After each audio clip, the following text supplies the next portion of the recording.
चलिए, पिछले क्लास में हम लोग देख रहे थे ब्रिटिश विदेश नीति, और ब्रिटिश विदेश नीति आपका पूरा कंप्लीट हो चुका है। अंग्रेजों की विदेश नीति हम लोग पूरा पढ़ चुके थे। अब इसमें हम लोग जो देखे उसमें पढ़े अंग्रेजों का मुख्य रूप से नेपाल के साथ। तो आपको एक संधि बताए थे कि बस एक ध्यान रखना, सुगौली की संधि। नेपाल जैसे ही पढ़ेंगे तो आपको याद है सुगौली की संधि। फिर अंग्रेजों का हमने बताया म्यांमार के साथ। तो म्यांमार के साथ सभी को याद होगा, इसमें था यांडबू की संधि, यांडबू की संधि। और तब हम लोग चले थे अफगानिस्तान के साथ। जल्दी बता दीजिए, अफगानिस्तान के साथ कौन सी संधि हुई? जल्दी से नाम बताइए। अफगानिस्तान में हम लोग एक संधि पढ़े थे। अफगानिस्तान में कौन सी संधि हुई? जल्दी से आंसर दीजिए। बिल्कुल देखिए, सूरज सबसे पहले आंसर दिया है, बिल्कुल सही जवाब है गणमक की संधि। संधि का नाम गणमक की संधि, बहुत ही सुंदर, बिल्कुल सही जवाब है। और आपको याद है सुगौली की संधि कब हुआ था? जल्दी से डेट बता दीजिए। एकदम एक एक करके रिवीजन करा है, तीनों संधि आपको एकदम दिमाग में सेट रहे। बिल्कुल सभी का सही है, 1816। 10 साल बाद यांडबू की संधि 1826। और तब हम लोग देखे थे गणमक की संधि। जल्दी से डेट बता दीजिए। गणमक की संधि बिल्कुल सही, 1879। बहुत सुंदर। तो ये तीन संधि पिछले क्लास में हम लोग देख चुके थे। आप अफगानिस्तान के बारे में भी पूरा समझ चुके हैं। और यहाँ पे एक बात ऐसे जिक्र करने की बहुत आवश्यकता नहीं थी, लेकिन थोड़ा जिक्र कर दे। देखो, इन हिस्सों में या अंग्रेजों के साम्राज्य में जो बहुत बड़े अपराधी होते थे, उनको अंडमान निकोबार जो द्वीप आपने पढ़ा है, इस पर उन्हें काला पानी की सजा दी जाती थी। काला पानी की सजा का मतलब होता है कि उसको ऐसे द्वीप पर भेज दो जहां निर्जन हो, कोई आदमी का निवास नहीं हो, सिल्वर जेल जिसको कहते हैं। मतलब कठोर सजा देने वाला जो जगह है वो जगह था अंडमान निकोबार। उसमें भी और बड़ा अपराधी है तो सिल्वर जेल में एकदम पैर हाथ बांध के 2-3 दिन 4 दिन तक ऐसे ही छोड़ दिए। उसमें अति अमानवीय कार्य वहीं पे किए जाते थे। कई लोगों को द्वीप पर खुला भी छोड़ दिया जाता था काला पानी की सजा में कि बस ऐसे ही रहे। तो ब्रिटिश गवर्नर कोई भी बनते थे, तो कोई भी ब्रिटिश गवर्नर अंडमान निकोबार नहीं जाते थे, जरूरत ही नहीं पड़ती थी। वहां अपराधी लोग हैं, क्या जरूरत है जाने। तो इसीलिए कोई ब्रिटिश गवर्नर यहाँ का सफर नहीं किया। एक ब्रिटिश गवर्नर का नाम बताए। उस ब्रिटिश गवर्नर का नाम था लॉर्ड मेयो। मेयो के नाम पर बहुत बढ़िया कॉलेज भी है जो आप पढ़ेंगे, मेयो जो है कॉलेज। इसके बाद आपको मेयो पहली बार जनगणना यही शुरू किए थे, बिल्कुल अजमेर में ही है।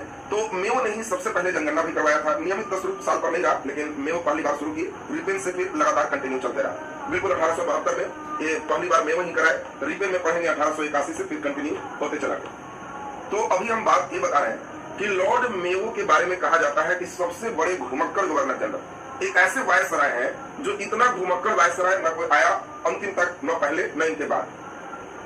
सबसे ज्यादा इनको मजा आता पूरे लंबे सफर करने, और इसीलिए इन्होंने सफर करने के क्रम में पूरे क्षेत्र को रौंद डाला कि आखिर हम हेड हैं तो जितना दूर का हेड है हम सब जगह घूमे। और इसी क्रम में मेयो ने पूरे इधर का क्षेत्र घुमा, बर्मा का क्षेत्र घुमा, और अंत में इन्होंने पूरे काला पानी का जगह, अंडमान निकोबार का जगह भी चुना। तो इसीलिए आपको इनका इच्छा हुआ कि हम अंडमान निकोबार भी घूमें, जबकि वो काला पानी का जगह है, उधर वहां अपराधी लोग हैं। कुल 8000 लगभग वहां अपराधी लोग रहते थे, लेकिन सेना भी था जो उनको देखता था कि कोई आगे नहीं, इधर उधर नहीं कर। तो अब ये अंडमान निकोबार में इन्होंने योजना बनाया कि हम घूमें, और घूमने के लिए पहुंच गए। लॉर्ड मेयो के जस्ट पहले की थोड़ी सी बात बता दें। अफगानिस्तान बेल्ट का एक बहुत बड़ा अपराधी था, और उस अपराधी का नाम था शेर अली। नाम भी शेर है। इस शेर अली को मृत्युदंड मिला था। ये एक अफगानी है, इसलिए इसका नाम, चूंकि अफगानिस्तान आपको पढ़ाया तो पिछले दिन के बच्चे चर्चा किए, तो हम देखें कि चूंकि अफगानिस्तान से रिलेटेड ये नहीं था, इसलिए केवल अफगानी है और मृत्यु यहाँ पे हुई है, इसलिए हमने उसको पिछले दिन रोक के आज यहाँ पे कंटिन्यू कर रहे हैं। चूंकि अफगानी है इसलिए इसका नाम। तो शेर अली एक अफगानी है, अपना पर्सनल उसका लड़ाई था, और उसी में उसको मृत्युदंड मिला था। जब वह अपील किया तो उसको मृत्युदंड से हुआ आजीवन कारावास होगा, काला पानी की सजा होगी, और हाथ में सिक्कड़, पैर में सिक्कड़ लगा के, और शेर अली को यही अंडमान निकोबार द्वीप भेजा गया। शेर अली उसी समय सोचा था कि अंग्रेज कितना अन्याय करते हैं, और उसने प्रतिज्ञा लिया था कि हम किसी अंग्रेज के बड़े अधिकारी का हत्या करके और हमारे ऊपर जो इन लोग अत्याचार किया है इसका बदला लें। शेर अली का मेयो से कोई बहुत दुश्मनी नहीं, लेकिन कुछ लोग ये भी कहते हैं कि कई अफगान के लोग जब अंग्रेज ने हमला किया तो जो विद्रोह किए, ये सारे अफगान के लोगों को पकड़ पकड़ के यहीं पे ज्यादा तंग करने के लिए भेज दिया। तो सारे अफगान के जो मेन नेता लोग थे वो लोग शेर अली को आगे किए, ताकि चाहे जो भी रहा। लॉर्ड मेयो के यहाँ घूमने आए, पूरे अंडमान निकोबार का जैसे ही आए तो की सलामी दी गई। वायसराय आया है, कोई मामूली तो है नहीं, पहली बार कोई आया भी है, नहीं तो यहाँ तो कोई वायसराय पहुंचता भी नहीं था। और इसका पूरा जो मान आदर होना चाहिए मान निकोबार में हुआ, सब जगह घुमा, जेल घुमा, सब जगह घूमने के बाद इसकी इच्छा हुई वहां एक पहाड़ था कि हम पहाड़ पर भी चढ़े।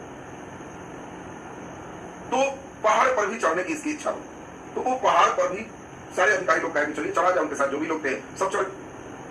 और पहाड़ चूंकि लॉर्ड में वो खुद घोड़ा से ही मैक्सिमम जगह घूमता था, बड़ा बहादुर थे, तो इसके साथ बाकी लोग तो पस थे, लेकिन ये बहुत खुश था कि वाह बहुत बढ़िया हमने सफर की। और ये ऊपर तक पहुंचा, बाकी अधिकारी भी धीरे धीरे ऊपर तक आए, तब तक रात हो गई। और उस जमाने में तो टॉर्च बल्ब ये सब नहीं था, मसाल जलाए जाते थे। तो इसके साथ जो इसका अपना पर्सनल बॉडीगार्ड है, बाकी लोग है, मसाल जला करके अपना जहाज तक ले जाने के लिए इसकी तैयारी कर रहे थे कि जहाज तक जाएंगे। और चूंकि रात हो गई थी, उधर क्या किया, शेर अली का हाथ पैर सिक्कड़ में बंधा है और उसने देखा कि इससे बड़ा अधिकारी कोई अब नहीं आए और मेरा प्रतिज्ञा है कि बड़ा अधिकारी को मारे। तो चूंकि अफगान का था और हट्टा कट्टा था, बहादुर था, मजबूत था, और इसीलिए उसने जेल के जो वहां पे एक संतरी है, उस संतरी को मार करके एक वहां से निकल गया था, हाथ में सिक्कड़ लगाया। और जिस रास्ते से इसे जहाज पे चढ़ना था, बस थोड़े से दूरी पर छिप करके वहीं पे बैठा था, मौके की तलाश में एक चाकू लेकर। अब जैसे ही जहाज के नजदीक आ गए तो इनका बॉडीगार्ड, स्वाभाविक बात है कि जहाज कहाँ है, बुलाओ सब इधर उधर। और जैसे ही इनके गार्ड सब इधर उधर जहाज को व्यवस्थित करने लगे कि अब क्या है, तो बैठेंगे चल देंगे, तो जहाज को व्यवस्थित करने लगे, वैसे ही ये झाड़ी में छिपा हुआ था, अचानक चाकू लेके दौड़ गया और पीठ में लॉर्ड मेयो को लगातार 3-4 बार पूरे चाकू से लगातार इसने चाकू भोंक दिया। लॉर्ड मेयो को बहुत ज्यादा रक्तस्राव होने लगा। उधर जैसे ही चाकू मारा, लॉर्ड मेयो चिल्लाए, सारे संतरी लोग दौड़े, शेर अली पकड़ा। लॉर्ड मेयो के पीठ से इतने खून निकल रहे थे और चाकू लगा दिया तो खून तो निकले नहीं, बगल में कोई हॉस्पिटल नहीं है। अब लॉर्ड मेयो चिल्ला रहा है कि मुझे जल्दी से जहाज पर बैठो। और लॉर्ड मेयो को जहाज पर बैठाया गया। जब तक उनको जहाज के अपने रूम में ले जाया गया, तब तक अत्यधिक रक्तस्राव होने से भारत का एक ऐसा गवर्नर थे, वायसराय के बारे में तुम सुन रहे हो, जो सबसे हीड़ है। वायसराय का मतलब राष्ट्रपति है, राष्ट्रपति है वायसराय। और इस लॉर्ड मेयो की हत्या एक अफगान शेर अली ने यही अंडमान निकोबार में एक कर दिया। और इसके कारण लॉर्ड मेयो थोड़ा फेमस हो गए, क्योंकि मारे गए तो आपसे क्वेश्चन स्वाभाविक है, पूछा जाएगा कि निम्नलिखित में किस वायसराय की हत्या भारत में। तो आपको ध्यान रखना है, लॉर्ड मेयो की हत्या किसने किया, तो शेर अली, एक अफगानी। शेर अली को भी उसी जहाज पे बैठाया गया, जहाज की सारी लाइट बंद कर दी गई कि कोई यह नहीं जाने कि वायसराय को क्या हुआ। वायसराय मरने का मतलब कभी भी कुछ हो सकता है। और तब यहां से शेर अली को 3rd डिग्री टॉर्चर दिया गया। 1869 की बात सभी चल रही, इस समय लॉर्ड मेयो का जो है 1869 की बात चल रही, तो इनका मृत्यु 1869 का है। अब इसमें आपको ध्यान रखना है कि लॉर्ड मेयो के मरने के बाद अब यहाँ पे लॉर्ड मेयो जब मरे, तब अंग्रेजों को लगा कि वो हमें अब ज्यादा बचाव से चलना चाहिए, कैसे क्या करना है, पूरे फिर सिस्टमैटिक इसमें किया। तो आपको अभी सिर्फ हमने ऐसा तो आगे भी पढ़ाते, लेकिन चूंकि अफगान आपको पढ़ा रहे थे, तो एक अफगानी शेर अली है, इसकी चर्चा की। शेर अली को फांसी दिया गया। शेर अली यहाँ पे मुख्यतः इससे पूछा गया कि तुम्हारे साथ कौन कौन था, कौन तुम्हें उस्काया है, कौन कौन तुम्हारे साथ। तो अब लॉर्ड मेयो का पूरा डिटेल हम लोग सब गवर्नर जनरल और वायसराय बहुत डिटेल पढ़ेंगे, उसमें सब चीज देखिएगा। तो अभी चूंकि अफगान से रिलेटेड मेन बात करें, तो शेर अली से पूछा गया कि तुम्हारे साथ कौन कौन था। तो शेर अली कहा कि हमारे साथ सिर्फ एक ही शरीक थे, दूसरा कोई नहीं, सिर्फ एक और शरीक थे। और एक बड़ा उत्सुक हुआ कि कौन था, बताओ जल्दी से, कौन था, जल्दी से बताओ। तो जल्दी से बताओ कौन था जो तुम्हारे साथ शरीक हुआ। तो इसने कहा कि हमारे साथ शरीक थे खुदा, अल्लाह, ईश्वर। ये खुदा का हुक्म था कि तुम्हारे साथ अन्याय हुआ है, इसीलिए तुम मेन ऐसा काम सबसे पहले करो, ये सबसे इंपॉर्टेंट हो। तो अब आपको ये लाइन बिल्कुल क्लियर हो चुका कि कैसे यहाँ पे पूरा इनका शेर अली और तमाम सिस्टम क्लियर हो गया कि कैसे इनका स्टेप रहा है। अब इसमें ध्यान दीजिए, 69 में आए हैं, मरे हैं 72 के बाद ही, 69 में लौट के आए, 69 से इनका कार्यकाल शुरू होता है। तो अब इसमें शेर अली को फांसी दी गई, आपने समझ लिया कि किस तरह के स्टेप रहे। अब यहाँ पे एक अब जो आज के क्लास में आपको पढ़ाएंगे तो वह होगा तिब्बत। बाकी फिर उधर की कहानी आपको चलेगा गवर्नर जनरल, वायसराय। ये तीनों की कहानी एक साथ जब चलेगा तो वहां से निश्चित रूप से 2 प्रश्न पूछे जाते हैं, एक तो गारंटेड, इसीलिए उधर का जो फेज है ना वो आपको और बढ़िया से पढ़ना हो। तो चलिए अब हम लोग तिब्बत की बात आज के क्लास में करेंगे और तिब्बत बहुत ही बढ़िया से इसको आप देखें क्या स्टेप है। हम चाहेंगे तिब्बत से आप चुके मॉडर्न फेज भी बढ़िया समझ पाएंगे। देखो तिब्बत का जो बात है, यहाँ से ये जो फेज देख रहे हो, यहाँ नेपाल है, यही तिब्बत है। और तिब्बत के बाद आप जानते हो ये चीन का बहुत ज्यादा सीमा भारत के साथ नहीं लगता था, मेन सीमा तिब्बत के साथ रहता था। और चीन में इस समय किंग राजवंश चल रहे थे, राजवंश का नाम है किंग राजवंश। और यहाँ पर यही चीज मेन चल रहा था, तिब्बत में धर्म गुरु रहते थे और इस धर्मगुरु को दलाई लामा कहा जाता है। तिब्बती धर्मगुरु लामा दलाई लामा कहलाते। अब दलाई लामा पहला, दलाई लामा दूसरा, ऐसे करके बनते रहते। अब यहाँ तिब्बत अपने आप को कहता था कि हम स्वतंत्र देश है, हम स्वतंत्र हैं, हम किसी के अधीनस्थ नहीं। और वही दूसरी ओर चीन का मानना था, किंग राजवंश का मानना था कि तिब्बत हमारा जागीरदारी राज्य है। जागीरदारी का मतलब है कि हम यहाँ पे अपना भूमि दिए हुए हैं कि जाओ टैक्स वसूलो, मेरा ही एक क्षेत्र है, तिब्बत स्वतंत्र नहीं। ये दोनों के बीच देखो एक स्वाभाविक शुरू से ही ऐसा अंतर आ रहा है। ये कह रहा है कि हम स्वतंत्र हैं और चीन का किंग राजवंश कह रहा है कि तिब्बत जो है ये मेरा जागीरदारी राज्य है और ये हमारे अधीन है। हाँ, ये अलग बात है कि हम यहाँ से कुछ नहीं है। धीरे धीरे अब जैसे जैसे अंग्रेजों ने, आपने देखा कि नेपाल के साथ संधि किया, सुगौली की संधि, तो इसका बॉर्डर लाइन स्वाभाविक रूप से तिब्बत से सट गया। अब यहाँ अरुणाचल प्रदेश का कुछ बेल्ट, सिक्किम का कुछ बेल्ट, ये सब तिब्बत के अधिकार में थे। तो स्वाभाविक बात है कि बॉर्डर जब सटेगा तो एक समझौता संधि होना ही चाहिए। दूसरा था कि अंग्रेजों को अपने सामान की खपत करने के लिए बड़े बाजार की आवश्यकता थी। और तीसरा सबसे इंपॉर्टेंट था कि धीरे धीरे तिब्बत पर इसी के बगल का देश रूस का प्रभाव भी बढ़ रहा था। और आपको ये मालूम है कि अंग्रेज रूस का प्रभाव एकदम नहीं चाह रहा है, क्योंकि इसी के कारण तो उसने अफगानिस्तान से भी लड़ाई किया है। तो इस समय जो भारत के वायसराय हैं, सब लोग नाम जानते हो, लॉर्ड कर्जन, बंगाल विभाजन करने वाले, इनका नाम सब लोग जानते हैं। लॉर्ड कर्जन पहली बार कोशिश किया कि हमारा जो बिजनेस है वो तिब्बत में भी हो। अधिकार की बात नहीं सोच रहा, लेकिन मेरा व्यापार तिब्बत में हो, यहाँ से सामान बेच सके, तमाम चीज कर सके। इसके लिए लॉर्ड कर्जन ने 1903 ईस्वी में ही अपना दूत भेजा तिब्बत में अपना दूत भेजा। और उस समय तिब्बत में जो दूत भेजा तो यहाँ पे 13वें दलाई लामा वहां रह रहे थे। 13वें दलाई लामा वहां रह रहे थे। और जब उसने दूत भेजा, दूत इसी सेंस में भेजा कि भाई हम लोग अपना बॉर्डर लाइन को ठीक कर लें, लड़ाई झगड़ा हम लोग के बीच न रहे, हम भी आपके यहाँ बिजनेस कर सके, आपको कोई भी जरूरत है तो हम भी यहाँ कर सके। मतलब इसी टाइप का मुख्य रूप से लॉर्ड कर्जन कोशिश किया कि हम अपना ठीक ठाक करें। लेकिन जो 13वें दलाई लामा थे, उन्होंने साफ, दलाई लामा का मतलब वहां के जो लोग हैं उनके जो हेड होते थे उनको दलाई कहा जाता है। मतलब तिब्बती धर्म गुरु दलाई लामा के धर्म का मेन हेड गुरु को दलाई लामा का। आज भी वहां दलाई लामा ही होते हैं। अब दलाई लामा 12वां, दलाई लामा 13वां, ऐसे करके सब चीज चलते रहते हैं। और इस समय यही हम आपको बता रहे हैं कि 13वें दलाई लामा है, धार्मिक गुरु दलाई लामा को। तो दलाई लामा धार्मिक गुरु है, इन्हीं की बात सब लोग मानता है। और जब लॉर्ड कर्जन ने दूत भेजा तो ये साफ इनकार कर दिया बातचीत से कि मैं बातचीत नहीं करूंगा, बातचीत में नहीं करूंगा। क्यों करूंगा? हम अपना रूस, चीन, हम इन लोग को चलेंगे और बाकी हम तुम्हें नहीं मानते। स्वाभाविक बात है, कर्जन को तो गुस्सा है। और इसीलिए लॉर्ड कर्जन ने तिब्बत की राजधानी कहां थी, तो आपको ध्यान रखना है कि तिब्बत की राजधानी थी लहासा। तिब्बत का कैपिटल है लहासा। और इसीलिए लहासा में अब एक सैन्य अभियान इसने तय किया। लॉर्ड कर्जन ने कहा कि वहां सेना भेजेंगे। लॉर्ड कर्जन ब्रिटिश वायसराय है, सबसे हेड राष्ट्रपति, और इसीलिए उसने अपना दूत भेजा कि मेरा बिजनेस का परमिशन दो। दलाई लामा से अनुरोध किया, लेकिन दलाई लामा जो 13वें है उसने रिजेक्ट कर दी। और इसी कारण से लॉर्ड कर्जन ने एक विशेष अभियान किया। चूंकि तिब्बत कंप्लीट हिमालय बेल्ट है, इस पे बहुत दुर्गम रास्ते हैं, चढ़ान उतार काफी ज्यादा है, काफी ठंड होते हैं। और इसीलिए यहाँ पे अब जो कंडीशन बनते जा रहा है, तो बहुत दुर्गम स्टेट को भी लॉर्ड कर्जन ने कहा कि हम स्वीकार करते हैं, वहां सेना भेजें। और 1904 में बहुत बड़े सेना के साथ अपने हेड, इनका नाम मेन पूछा जाएगा, कर्नल यंग हस्बैंड।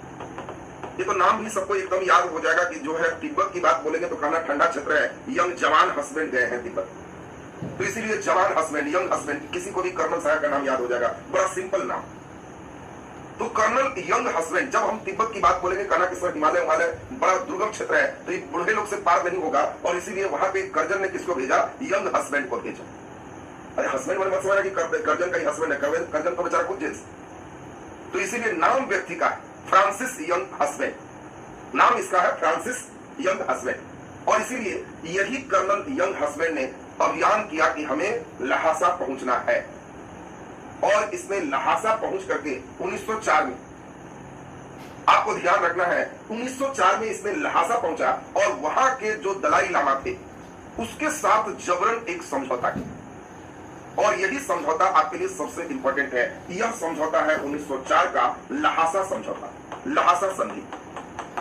देखिए ये काफी इंपॉर्टेंट हो गया, सब जगह का आपको याद हो गया, नेपाल के साथ क्या, बर्मा के साथ क्या, फिर आप देखिए अफगानिस्तान के साथ क्या, और तिब्बत के साथ आपको ध्यान रखना है कि 1904 का लहासा संधि कौन किया? तो ये आपको कर्नल यंग हस्बैंड, और इस समय यही 13वें दलाई लामा, इस समय 13वें दलाई लामा। ये जबरदस्ती एक समझौता है। चूंकि 13वें दलाई लामा आप खुद देखा कि अंग्रेज से चिढ़ा रहता है, लेकिन चूंकि यंग हस्बैंड पूरी सेना लेके घेरे हुए, जबरन दस्तखत करा रहा है। और इस लहासा की संधि में शर्त रखा गया कि ब्रिटिश को व्यापार की अनुमति दिया गया, ब्रिटिश व्यापार की अनुमति। अब देखिए, जबरदस्ती साइन कर लिया कि हमको अनुमति है, हम तिब्बत में बिजनेस कर सकते हैं।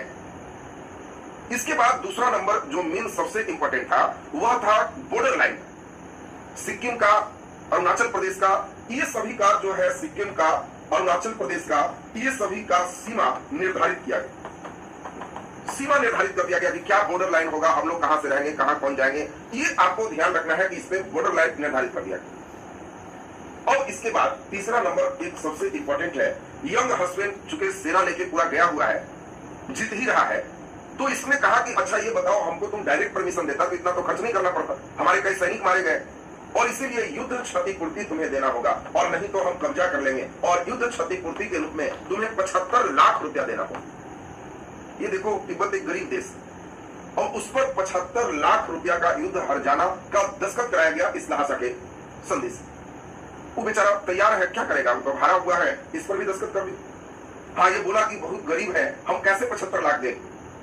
तो यंग हस्बैंड संधि किया कि कोई बात नहीं, हर साल तुम 1-1 लाख दो, 75 साल में वसूल हो जाएगा। देखो, ऐसा जबरदस्त संधि करके यंग हस्बैंड पूरे गर्व से वहां से लौटना शुरू किया। जब वो भारत आया तो चूंकि लहासा हमने अभी बताया कि जो किंग राजवंश है, उसका कहना है कि तिब्बत तो हमारा जो है मेन क्षेत्र है, ये स्वतंत्र नहीं है। किंग राजवंश उसको स्वतंत्र नहीं मानता। किंग राजवंश का कहना है कि तिब्बत हमारा जागीरदारी राज्य, हम वहां पे जमीन मेरा है, हाँ, हम टैक्स नहीं लेते, वहां धर्म के लोग ज्यादा है, इसलिए उसको छोड़े हुए। और इसीलिए 4 के लहासा संधि के बाद 1905 में ही किंग राजवंश ने संधि अस्वीकार कर दी। किंग राजवंश संधि अस्वीकार कर दी कि हम नहीं मानते कि ऐसा कुछ इसके साथ है, कुछ नहीं करना है, तुमको कोई जुर्माना नहीं देना है, सिक्किम के साथ कोई विवाद, हम इसको नहीं मानते, क्योंकि ये मेरा राज्य है, हमसे संधि करना होगा तुम्हें। अंग्रेज अब चुके समझौता तो किए हैं, और लगभग स्वतंत्र जैसा ही इसका बिहेवियर है, किंग का कंप्लीट वहां पे अधिकार नहीं है। अंग्रेज कह रहे हैं कि नहीं, मेरा ही अधिकार है। और इसके लिए अगले ही साल 1906 में अंग्रेज चीन के साथ बैठक किए कि तुम हमारे साथ बैठो और क्या तुमको करना है एकदम ठीक ठाक कर लो। और 1906 में इसीलिए आंग्ल चीन सम्मेलन किया गया। देखो, 6 में आंग्ल चीन सम्मेलन का मतलब अंग्रेज और चीन ये दोनों मिल रहे हैं, और दोनों कहे कि देखो ठीक है। चीन ने भी कहा कि अच्छा तुम्हारा खर्च हुआ है यही ना, तो हर्जाना हम देंगे, चलो ठीक है, हर्जाना मिलेगा, लेकिन तुम्हें एक काम करना होगा, हम ऐसे हर्जाना तुमको नहीं देंगे। तुम ये मान के अब चलो कि अब कभी भी तिब्बत प्रशासन में हस्तक्षेप नहीं करो। मतलब हर्जाना मिलेगा, लेकिन कभी भी तिब्बत का जो प्रशासन है, तिब्बत प्रशासन में हस्तक्षेप नहीं करो। तिब्बत प्रशासन में हस्तक्षेप नहीं करना है। मतलब अब अंग्रेज कौन यहाँ रहेगा, कौन नहीं रहेगा, कौन हेड बनेगा, इस पे तुमको कोई मतलब नहीं होना चाहिए, तुम युद्ध हर्जाना ले। बाद में आपको यह भी जानने पे आश्चर्य होगा कि अंग्रेजों ने खुद कहा कि नहीं, जुर्माना थोड़ा इन्वेस्टमेंट ज्यादा लगा दिया है, इतना नहीं होना चाहिए, 2/3 हम माफ कर देते हैं। तो 2/3 माफ कर दिया, 2/3 माफ कर दिया, तो हर्जाना बन गया 25 लाख। 25 लाख हर्जाना देने की बात हो गई, 2/3 का मतलब 50 लाख माफ। तो हुआ कि चलो 25 लाख ही दो, और हम प्रशासन में हस्तक्षेप नहीं करेंगे, दोनों सहमत हो। कोई विदेशी कोई भी तिब्बत पर कुछ भी नहीं करेगा, अंग्रेज भी कहे और चीन भी कहे, और चीन अंग्रेज भी माने कि चलो तिब्बत पे चीन का ही उसी का जागीरदार है, हम इसको स्वीकार करते हैं, मेरा बिजनेस चलना चाहिए। ये भी कहा कि ठीक है, बिजनेस आप कर सकते हो। अब यहां से धीरे धीरे अब बॉर्डर लाइन के लिए अंग्रेजों ने एक अपना अलग से विदेश सचिव चुके बहाल करते थे। तो 1914 में, 6 के बाद 1914 में भारत के विदेश सचिव थे, आप लोग नाम जानते हो, यही भारत के विदेश सचिव का नाम मैकमोहन है। नाम सभी लोग जानते हैं, मैकमोहन। और मैकमोहन ने क्या किया, ये चूंकि तिब्बत के साथ देखा कि हमारा बॉर्डर लाइन फिक्स कर देंगे तो हमारे लिए सबसे अच्छा होगा, और इसीलिए विदेश सचिव मैकमोहन ने 1914 में तिब्बत के जो हेड थे उनको निमंत्रण भेजा कि हम लोग एक शिमला में मीटिंग करेंगे। और 1914 में एक सम्मेलन किया गया, शिमला सम्मेलन। देखो, ये शिमला सम्मेलन ये उधर द्वितीय विश्व युद्ध के बाद वाला नहीं है, ये शिमला सम्मेलन है। शिमला में एक मीटिंग है, क्योंकि शिमला आप समझ ही रहो यहीं पे है, तो उनको शिमला में बुला लिया, और शिमला में बुला करके और उन्होंने शिमला में 2 पक्ष रहे। एक तरफ से ब्रिटिश है, और ब्रिटिश का हेड है मैकमोहन। ये मैकमोहन कौन है, तो आप समझ गए हो कि ब्रिटिश विदेश सचिव है, विदेशी मामला इन्हीं को देखना। और तिब्बत के तरफ से थे लोनचेन सत्रा। तिब्बत से जो यहाँ पे दलाई लामा है, ये तिब्बत के तरफ से थे लोनचेन 17, तो तिब्बत से थे लोनचेन। ध्यान रखना बस सीधा सीधा कि तिब्बत से कौन थे, तो कहना कि लोन लिए थे चेन बेच करके, तो नाम एकदम याद हो गया, लोनचेन। और यही लोनचेन और मैकमोहन ये दोनों मिल करके अभी जो आप देख रहे हो, इसके बीच में इन दोनों ने बॉर्डर लाइन तय कर दिया कि आप कहां तक रहोगे और हम कहां तक रहेंगे। और दोनों के बीच सीमा विवाद तिब्बत के साथ अंग्रेजों का कंप्लीट खत्म हो गया। और अंग्रेज मींस भारत हो गए, तो भारत का तिब्बत के साथ सीमा रेखा कंप्लीट खत्म हो गया। और इसी शिमला सम्मेलन में इन दोनों का हस्ताक्षर हुआ और इस प्रकार भारत और तिब्बत के बीच एक रेखा खींचा गया, जिस काल्पनिक रेखा को मैकमोहन रेखा कहा। और मैकमोहन रेखा से यह मान लिया तिब्बत ने भी कि सिक्किम, मान लिया अरुणाचल प्रदेश, सब भारत का पार्ट। और इसी कारण से ये पूरे भारत और तिब्बत के बीच मैकमोहन रेखा बॉर्डर लाइन निर्धारित हुआ। ये मैकमोहन विदेश सचिव के नाम से है, 1914 में ये रेखा निर्धारित कर दिया। अब आपको वर्ल्ड हिस्ट्री में ऐसे पढ़ना है, लेकिन हम आपको अभी बता दें, शुरुआत से ही तिब्बत लगभग स्वतंत्र ही रहा है। लेकिन 1951 ईस्वी में जो चीन देख रहे हो, यहाँ पर चीन में मेन एक पार्ट हुआ और यह था माओ त्से तुंग के नेतृत्व में चीन में साम्यवादी सरकार का गठन। और जब चीन में साम्यवादी सरकार का गठन हुआ तो 1951 की बात, चीन ने तिब्बत पर आक्रमण कर दी। उस समय तिब्बत चिल्लाया कि भाई हम स्वतंत्र हैं, हम उसके अंदर में नहीं, बचाओ हमें, हम अलग देश से हैं। लेकिन माओ त्से तुंग उस समय इतना मजबूत था कि माओ त्से तुंग ने पूरे तिब्बत पर ही कब्जा कर लिया।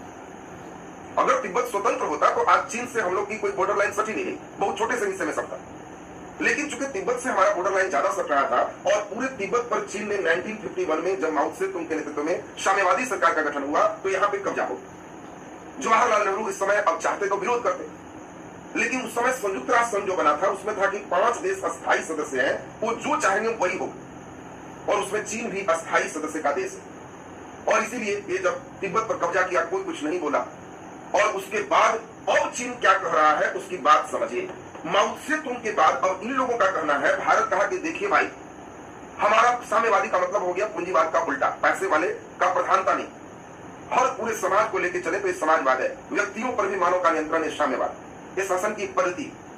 और इसमें आपको ध्यान रखना है कि अब यहां से क्या हुआ, मैकमोहन रेखा भारत कहा है कि देखिए कब्जा किया अच्छी बात है, लेकिन घबराइए नहीं, हम लोग का बॉर्डर लाइन तो 1914 में ही फिक्स है और हम लोग वहीं से चले आ रहे हैं, वहीं से चले आ रहे हैं, इसलिए कहीं कोई समस्या है ही नहीं। लेकिन चीन क्या कहता है उसको सुनिए। चीन कहता है कि समझौता कौन करेगा, जो पूरे संप्रभु राष्ट्र है। तिब्बत संप्रभु राष्ट्र नहीं था। चीन का कहना है तिब्बत जो है संप्रभु राष्ट्र नहीं है। संप्रभु का मतलब समझ गए होगे, संपूर्ण प्रभुत्व संपन्न, एक पॉलिटी में तुम लोग नाम सुने होगे। संपूर्ण प्रभुत्व संपन्न का मतलब है सारा पावर मेरे में है, हम जो चाहेंगे वही करेंगे, हम किसी के अंदर में नहीं है, उसको संप्रभुत्व संपन्न कहते, संप्रभु राष्ट्र उसी को कहते। और चीन यही कह रहा है, चीन यही कह रहा है कि तिब्बत तो मेरा ही जागीरदारी राज्य था, तो वो तो संपूर्ण प्रभुत्व संपन्न राष्ट्र है ही नहीं, तो वो कैसे संधि कर सकता है? भाई संधि तो हमसे करना था। आप संधि बताइए, आपके घर में आपके पिताजी हैं, आपके 2 बच्चे हैं और मान लो 2-3 भाई हैं, अभी पिताजी हेड है, किसी भाई की अभी चलती नहीं है, जो पिताजी कहेंगे वही होगा। और आपके कोई भाई जाकर के किसी जमीन को दूसरे को लिख दे और वो कहने लगे कि भाई मेरा जमीन हो गया, आपका बेटा लिख दिया है, तो बाबूजी कहेंगे ना कि मेरे नाम से रसीद है, मेरे नाम से सब चीज है, ये जाके लिख देगा तो ये अभी प्रभुत्व वाला व्यक्ति ही नहीं है, कैसे लिख सकता है, ये लिखा भी है तो फॉल्स। यही कहना है चीन। और चीन कहता है कि मैं मैकमोहन रेखा को नहीं मानता, क्योंकि आपने जिससे संधि किया वह स्वतंत्र नहीं था, वो तो मेरे अंदर का चीज है, वो मेरा जागीरदारी राज्य है, और आप अंग्रेज उसी से जब सिग्नेचर कराए हैं तो हम इसको नहीं मानते, नए सिरे से बॉर्डर लाइन चले। और यही कारण सबसे इंपॉर्टेंट, जबकि चीन का भारत बिल्कुल खारिज करता है। चीन का जो दलील है, भारत का कहना है कि तिब्बत संप्रभु राष्ट्र था, आपने 1951 में उसको कब्जा कर लिया है, और इसीलिए 51 से तिब्बत का जो दलाई लामा है, उसका जो हेड है, धर्म का गुरु है, वो डर से भारत आ गया। यही विवाद का कारण था। चीन में चूंकि वहां हमने बताया कि जो माओ त्से तुंग था, वो माओ त्से तुंग हमने आपको अभी बताया, तो बच्चे ने पूछा कि सर साम्यवाद क्या है। साम्यवाद का मतलब होता है ऐसी व्यवस्था जिसमें व्यक्ति पर भी जो है सरकार का नियंत्रण।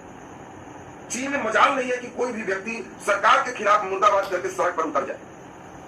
अगर कोई व्यक्ति मुर्दाबाद करके सड़क पर उतर जाएगा तो उसको आजीवन जेल में रहना पड़ेगा। आप सरकार के खिलाफ नहीं बोल सकते, ये साम्यवाद।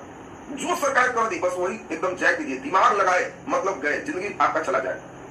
सरकार अगर कह रही है कि एक दंपति एक संतान, तो एक संतान, दूसरा संतान भी अगर हो गया तो समझिए कि दंपति पर फाइन हो।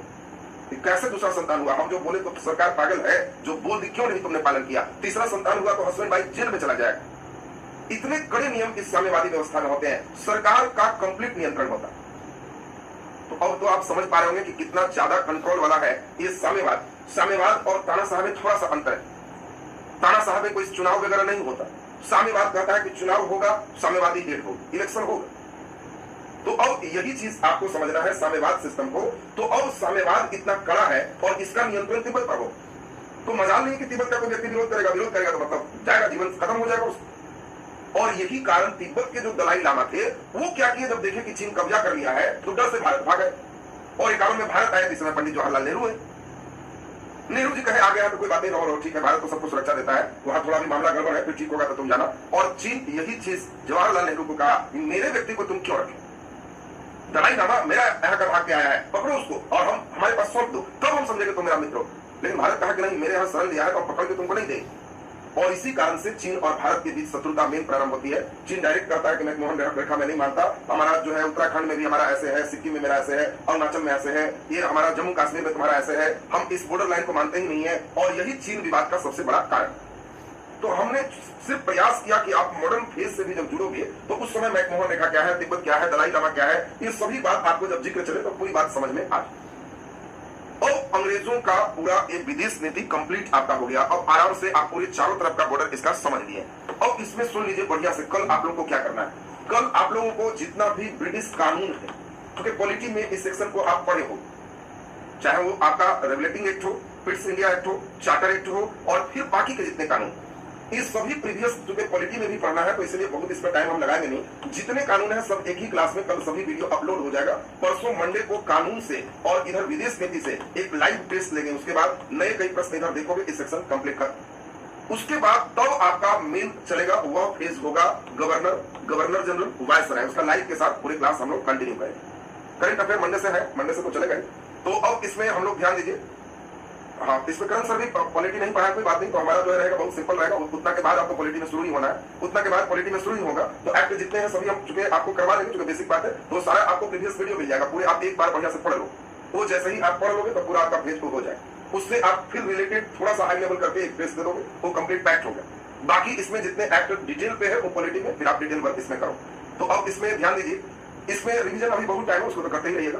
बुक आ गया है अभी, आप अमेजन फ्लिपकार्ट पे आप सर्च करोगे राहुल चंद्रा, बस उसी से आपको आ जाएगा। बुक आ गया है अमेजन पे भी, फ्लिपकार्ट पे सब पे अपलोड हो गया है। कल उम्मीद है कल या परसों वीडियो बनाएंगे जिसमें आपके सभी जगह बुक अभी धीरे धीरे जा रहा है, तो इसीलिए आपको कोशिश किया गया कि सब जगह बुक पहुंच जाए और अनाउंस करें कि बच्चे सबको मिल जाए। तो कल हम देख लेते हैं कहां तक बुक आया है, तो उसके बाद अनाउंसमेंट कर दे। ऐसे अमेजन फ्लिपकार्ट पे अवेलेबल हो चुका है। तो बुक तो हमने बताया ही था, लिखा हुआ था, लॉकडाउन के कारण थोड़ा सा लेट हो गया।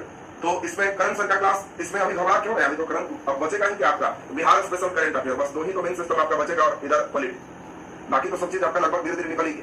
तो साइंस की बुक की बात कर रहे हैं, तो साइंस के बुक जो है उसमें पूरा फिजिक्स, केमिस्ट्री, बायोलॉजी तीनों एक ही साथ है और लगभग 600 पेज का कंप्लीट हमने कोशिश किया। थ्योरी जितने हो सकते हैं मैक्सिमम सब उसमें तीनों एक साथ कंबाइन कर दिया गया। तो साइंस का जो टेंशन है वो आपका कंप्लीट खत्म हो जाएगा। प्राइस के लिए हमें पूछना पड़ेगा किरण पब्लिकेशन से, वो वीडियो बनाते समय हम खुद बता देंगे कि क्या प्राइस है। ऐसे अभी हम देख रहे थे अमेजन पर तो 410 रुपए शायद प्राइस लिख रहा था अमेजन पे, लेकिन ऑफलाइन में आप कहीं लेंगे तो ज्यादा आपको डिस्काउंट देगा, अमेजन में डिस्काउंट ज्यादा नहीं रहता।